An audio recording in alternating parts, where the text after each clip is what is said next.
Hey there. I'm real sorry I haven't been there or haven't been available for you over the last few weeks. And I know a lot of people are going through some very challenging times, tough times. And a lot of us are having loved ones that are departing suddenly, and unexpected twists and turns, changes, throwing us into orbit. And I've been in my own little dark misery. And I didn't really know what to say to you today or how to bring this forward, but I've been struggling in the darkest, deepest, dreadful depression 2 weeks ago now. And it was a Sunday night. I started to feel really weird and dark energy. And so dark for 3 days. Stayed in bed. Barely answered the phone or emails. I was deep struggling, and I would lay in bed and I was trying to manifest and will myself to death, to never wake up, in the human form, that is. And you know, I'm a powerful manifestor, anybody that knows me, and I thought, I can do this, I can will myself to death. And then there was a little voice that was saying to me, Amirah, that's not you. But then I was stuck. It was like I was in a coffin. I pulled out of it Wednesday late afternoon, and I talked to my dear friend JR every day, sometimes twice a day. He was living in Thailand and India, back and forth, and I'm here in California. And so he was instrumental in helping me with my website for the last 7 years. And we started getting onto this track of he was going to help me. We had the whole project lined out. We were going to do this, this, and this, and we were strategizing.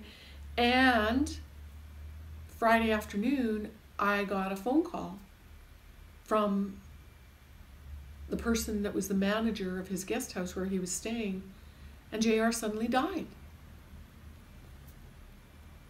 And he made his transition. I was so shocked. I was the first and only person that knew, and I had to call friends that I'd never met or contact people that I didn't know who was who, and relatives. I was able to piece it out together, and I contacted people and started the ball rolling and letting people know and take action into his final plans. So the reason I'm telling you that is because I know a lot of you have lost somebody recently, and I know that more and more loved ones are getting ready to leave. I know there's a mass exodus, okay?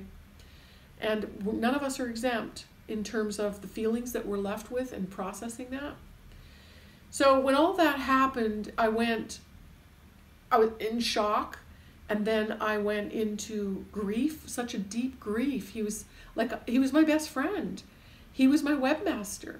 He was intricately involved with my work and my business. And JR loved you. That's why I'm telling you this. I know he loved you, and he loved the work I did. He was my biggest cheerleader, my biggest fan, my spiritual mentor. He was like a spiritual father to me. JR wrote the book, It All Abides in Love. And he followed the guru Neem Karoli Baba in Hinduism. Although our paths were different, they were the same. We were shooting for the same thing, to heal the hearts of many. Well, I went through a lot of processing that weekend. It was like a rapid fire. And I wasn't even sure what the heck was next, quite honestly. You know, here I am, the manifester and the intuitive and the psychic, and I couldn't see much of anything. So 2 days passed, and I was making my eggs in the kitchen Sunday morning, and I could feel these waves of energy starting to pull out of me. And I started feeling lighter and more excited and more enthusiastic, enough to pull out the vacuum cleaner or something. And I was like, wow, I'm feeling lighter and fresher, and like spring is here, and more space and more energy. And I got the message, I had 30% of JR's energy was in my body. He was hanging on to me for dear life. Well, I'm going to back up a wee bit. Wednesday night, when I started pulling out of the dark depression, JR said to me, Amirah, thank you for existing. You are the reason I have survived the last 3 months. And yes, he was going through some challenges physically, and I was his cheerleader and telling him what, to try next, and the acupuncturist and the green smoothies and getting more protein. And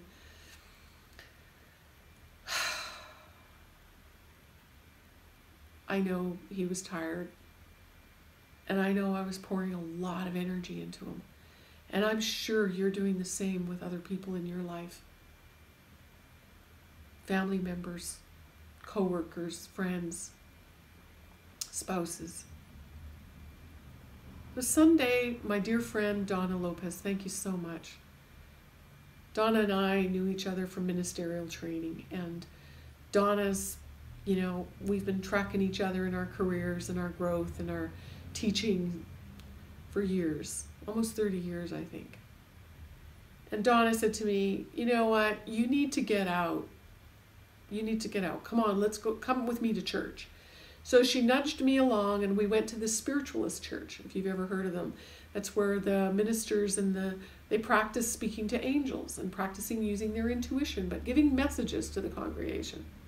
So I hadn't been in years, maybe 25 years. So I went with Donna, and I was hoping for a message. I was hoping for a message from JR, because I was kind of out of it. I was kind of stunned and shell-shocked. I wasn't really getting my vibe going on to, really, when you're connecting with your loved one, you want to relax, you want to be still.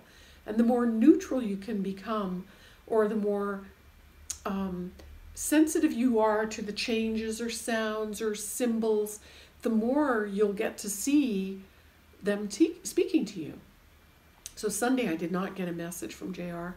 So I was kind of bummed. And last week I was kind of just processing again some more and just sort of, in a flow, kind of continuing on with my work. Okay, I'll do this without JR. And, I was bummed. I was doing my energy work, and I was feeling better, and I was feeling more space, more separation from him. Yesterday, I went to another service, Fraternal Spiritualist Church. And this time I was feeling very different. I was feeling in a space of just neutrality and trust, and just kind of like a little girl on a spring day. I really didn't have any expectations. So it was sweet little church, not a very big congregation, nice small crowds, which I feel more comfortable in. And you're not just a number, you matter. And so I was sitting there, and, a few introductions, and then they said, we have a special singer today. And so Jimmy is here to sing for us. Well, Jimmy comes up, and my dear friend JR, his name is James. And James, JR, used to be a folk singer, a musician. He played the guitar, and he sang these beautiful songs. And he recorded and he produced albums for artists. He was an amazing artist. And did I say he was my muse? We used to banter, and he'd critique my videos. And so this singer, Jimmy, started singing. And he sang, I believe that love is everywhere. I believe that everywhere is love. Oh, I just lost it. Tears just streamed down my face, because I knew that was JR talking to me and telling me, as I said, he wrote the book, It All Abides in Love. And of course, in my near-death experience, that was the message I have, that love is the fabric of all creation. And JR showed me, with all of what he did, what love is. And he was an excellent teacher and an excellent student. And I'm coming to you with this. That's not a heaviness in my heart, but because I want you to know that I feel your pain.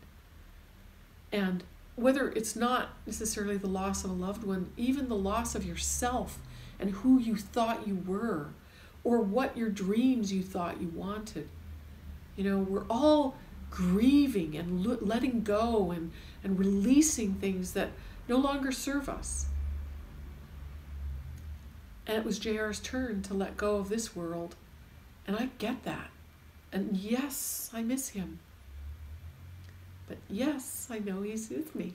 And yes, I know he's communicating.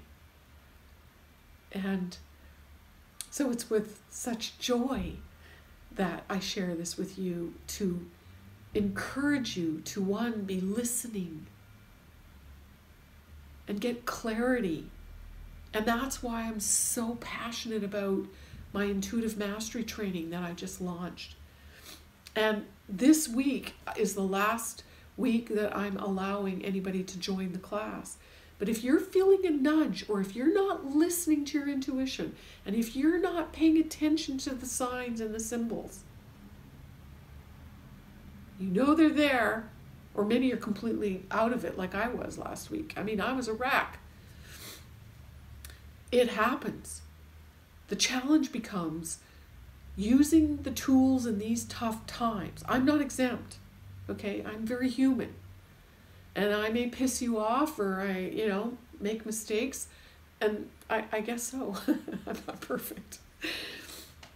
And I know that the path and the tools and learning about what you are and your energy and how to change it and how to see it.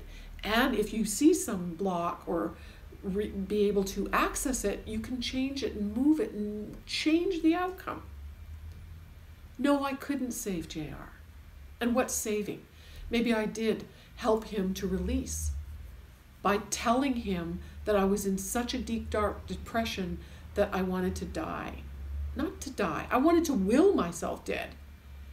And I got the aha cooking eggs that, oh my goodness, that dark energy was the energy of his spirit preparing to separate from his body. And the most profound thing, JR was an incredibly spiritual man. And he would say to me, the last 2 or 3 weeks, he would just watch TV, watch movies. He loved movies and reading books. And he said to me, Amirah, it's just so strange. It's like I'm having a life review. I'm remembering all of these things in my life. And he was in so much pain 2 weeks ago, 2 weeks prior to him leaving his body. I remember saying to him, JR, maybe it's time to go home. When I said that, I was like, what did I just say? Yes, I said it. And he heard it too. He didn't really want to come back to the US. And that may have been the trigger. I don't know. But he's free. And he's very happy. And I know he's playing his music. And I'm ever so grateful for the 7 years we had to share and to care and to support and guide each other. And, it's not over. I get that. And I'm just sharing this with you. I guess, get the opportunity or give myself a chance to be vulnerable and to express how much I want this for you. And what is this? This is growth, or the awareness of who you are and a fullerness of you, how rich it is, how valuable it is. And so where you're stuck right now and whatever's going on for you, it's time to buck up. What are you going to do about it? What are you going to do different? Yeah, it is about waking up. You are waking up. This is the opportunity. And that's why I'm so adamant about this. It's like, It's time. Come on, people. Come on. I want it so bad for you. I want it badly, probably more than you want it for yourself. Or maybe because I've been on the path for so long. I know the juiciness. I know the sweetness that's there. And the riches. Got a call today from one of my students in Intuitive Mastery. And she was sharing with me in just 1 week. She goes, Amirah, it's amazing. She goes, the dynamics in my family has changed between my husband and my kid and their interaction, and we've made some progress in some things that we haven't been able to take and do, and we're spending more time together and we're exercising together, and it's just amazing. You know, she said my clients are responding to me differently, and my coworkers are responding to me. She said it's like night and day. People are coming back out of the woodwork. It's very exciting. So I'm sharing all of this with you because I know there's a number of you that want to participate in this training. So please, you know, click that discovery session or give me a call, send me an email. Let's get it going, okay? This is the last week I'm going to be accepting anybody into the training. And I won't be offering it live again this year. And I don't know if it'll be offered live again this year because we don't know what the future, inshallah, as they say in the Middle East, God willing. So God willing that we can do this again, but there's no promises. So I really, really encourage you, you know, I know that you've got stuff sitting there ready to hatch. You've got these manifestations that you've been like so afraid to, you know, dive in or let it come to you. It doesn't have to be that you have to, you know, plow so hard and keep hitting those blocks and keep getting knocked down. Stop it. It doesn't have to be like that. You know, let me help you. I guide you. So with that said, I'm going to leave you with blessings of abundance and miracles and for a joyful heart, and that you understand in these challenging, dynamic, suddenly unexpected times that there's magic and there's miracles to behold. And there's plenty for all of us. And yours are there. So let them in. And I love the work we do together. And I love you for being here and showing up. And however that is right now. And I'm just going through a really special time myself. And I hope you'll join me.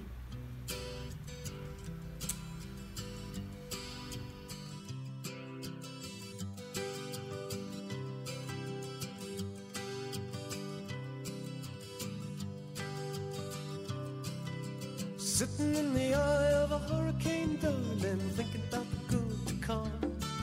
I'm looking across the room at you, smiling at me, and I'm glad I finally found the one. 'Cause I want to be true to you, true to you. Just as your eyes in the skies are blue, just want to be true to you. Just as you were true to me, just want to be true to you. I just want to be true to you. I just want to be true to you. Just as your eyes in the skies are blue, just want to be true to you.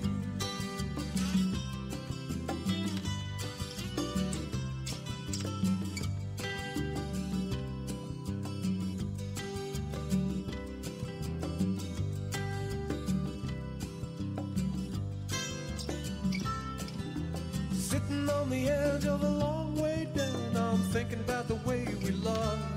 And I'm feeling the way that you're holding on to me, and I'm glad I finally found the love. 'Cause I want to be true to you, true to you. Just as your eyes in the sky are blue, just want to be true to you. Just as you were true to me, just want to be true to you. I just want to be true to you. I just want to be true to you. Just as your eyes in the skies are blue, just want to be true to you. Just as you were true to me, just want to be true to you. I just want to be true to you. I just want to be true to you. Just as your eyes in the skies are blue, just want to be true to you.